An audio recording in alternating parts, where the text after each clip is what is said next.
नमस्ते दोस्तों, simplifying GST has been the mantra over my YouTube channel. दोस्तों, आज जिस केस लॉ को मैं आपके साथ डिस्कस करने वाला हूँ, ये केस लॉ काफ़ी लेटेस्ट भी है और काफ़ी इम्पॉर्टेंट भी है। दोस्तों, केस लॉ काफ़ी इंटरेस्टिंग है क्योंकि इस मुद्दे में हाई कोर्ट ने अलाउ कर दिया कि एक ऑर्डर को नोटिस मान लिया जाए। जो जीएसटी ने ऑर्डर पास किया, हाई कोर्ट का कहना था उस जीएसटी ऑर्डर को नोटिस मान लिया जाए। केस लॉ का नाम है Microtek Himachal power products private limited versus state of Himachal Pradesh. और जैसा कि केस लॉ का नाम सजेस्ट करता है, जो जजमेंट डिलीवर की है वो हिमाचल प्रदेश हाई कोर्ट ने की है। जजमेंट काफ़ी लेटेस्ट है, 26 जून 2024 की है। केस लॉ का नाम मैं आपके साथ एक बार फिर से शेयर करता हूँ। Microtek Himachal power products private limited versus state of Himachal Pradesh. Judgment was delivered by Himachal Pradesh high court and date of judgment was as latest as 26 June 2024।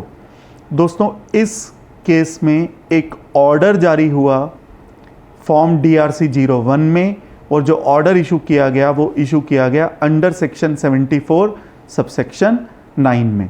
और जो ऑर्डर ये पास हुआ 20 जून 2023 को। और मज़े की बात है कि जो ये ऑर्डर पास हुआ, इसमें ये लिखा हुआ था कि ये समरी ऑफ शोकॉज नोटिस है और आप 30 दिन तक अपना रिप्लाई दीजिए और रिप्लाई फर्निश कीजिए 19 जुलाई 2023 को। अब यदि कोई ऑर्डर है तो वो समय क्यों देगा 30 दिन के लिए आपको रिप्लाई फर्निश करने के लिए? तो जो DRC 01 है वो एक फ्लॉड था इस केस में। और DRC 01 वैसे भी अगर हम जो जानते हैं, जो रूल 142 सब रूल 1 क्लॉज ए में लिखा हुआ है कि ये समरी ऑफ शोकॉज नोटिस होता है।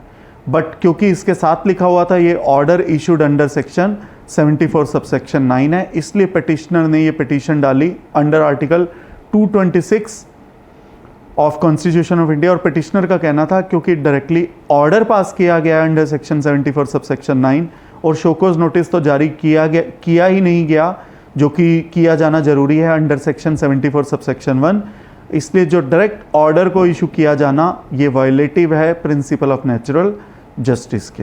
रिस्पोंडेंट का ये जो कहना है कि डिपार्टमेंट से गलती हो गई है, डिपार्टमेंट की जो इंटेंट थी वो कभी भी ऑर्डर जारी करना नहीं थी, उनकी इंटेंट नोटिस ही जारी करने की थी। तभी उस ऑर्डर के अंदर, सो कॉल्ड ऑर्डर के अंदर ये लिखा हुआ है कि आप 30 दिन में अपना रिप्लाई दीजिए और ये समरी ऑफ शोकॉज नोटिस है।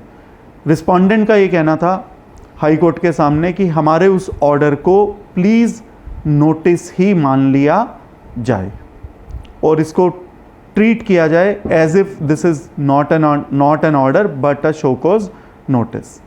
हाई कोर्ट ने ये देखा कि जो डिपार्टमेंट की इंटेंट है वो काफ़ी क्लियर थी। डिपार्टमेंट की इंटेंट कभी भी ऑर्डर जारी करने की नहीं थी, और अगर ऑर्डर जारी होता भी तो वो फॉर्म DRC 07 में होता, जो कि रूल 142 सब रूल 5 के अंदर उसका मेंशन है DRC 07 का। और DRC 01 है वो समरी ऑफ शोकॉज नोटिस होती है, वो ऑर्डर होती ही नहीं है। तो हाई कोर्ट ने यही पाया कि जो डिपार्टमेंट ने जो सो कॉल्ड ऑर्डर इशू किया है, डिपार्टमेंट का भी इंटेंट नोटिस जारी करने का ही था, इसलिए हाई कोर्ट ने कहा कि इस ऑर्डर को शोकॉज नोटिस मान लिया जाए। और पिटिशनर को कहा कि आप अपना रिप्लाई जो है वो फर्निश कीजिए 4 वीक के अंदर, 4 वीक्स के अंदर, और डिपार्टमेंट को ये इंस्ट्रक्शन दी कि आप एक डिटेल्ड ऑर्डर पास कीजिए considering the reply off petitioner. और इस तरह से इस रिट पिटिशन को डिस्पोज ऑफ किया गया। दोस्तों, इस केस में डिफेक्ट हुआ, जो नोटिस जारी होना चाहिए था वो ऑर्डर के रूप में जारी हुआ, but this is a defect which could have been cured by high court, जो कि क्योर किया भी किया हाई कोर्ट के द्वारा। क्योंकि डिपार्टमेंट की इंटेंट, सिर्फ उस वर्ड को रीड करके वी शुड नॉट गो, क्योंकि डिपार्टमेंट ने वो लिखा तो ऑर्डर, बट वो ऑर्डर नहीं था। जो जारी किया गया वो DRC 01 था, वो समरी ऑफ शोकॉज नोटिस थी, और साथ के साथ 30 दिन का टाइम भी दिया गया। बट अगर सपोज कीजिए, अगर ऐसा करने में यदि एज्यूम करते हैं कि जो टाइम लिमिट है जो नोटिस जारी करने की अंडर सेक्शन 74 जो प्रेस्क्राइब है, ऑर्डर पास करने का जो टाइम है वो 5 ईयर्स है, नोटिस जारी करने का टाइम 6 महीने कम यानी कि 4.5 साल तक है। यदि वो टाइम निकल चुका होता और इस रिट पिटिशन के थ्रू अगर सपोज करो इस सो कॉल्ड ऑर्डर को क्वैश कर दिया जाता और दोबारा से नोटिस जारी करने के लिए कहा जाता, और यदि वो टाइम निकल चुका होता तो शायद इस केस के फैक्ट्स कुछ डिफरेंट हो सकते थे। पर क्योंकि इस केस में डिपार्टमेंट को ये मौका मिल गया, जो हाई कोर्ट ने उन्हें एक रिलीफ दे दिया कि इस ऑर्डर को ही शोकॉज नोटिस मान लिया जाए। But still I would say कि जो इंटेंट है डिपार्टमेंट की उसको मीट किया गया, क्योंकि डिपार्टमेंट की इंटेंट ऑर्डर जारी करना नहीं था, उनका इंटेंट नोटिस जारी करना ही था। तभी हाई कोर्ट ने इस बात को कहा कि इस ऑर्डर को नोटिस ही मान लिया जाए।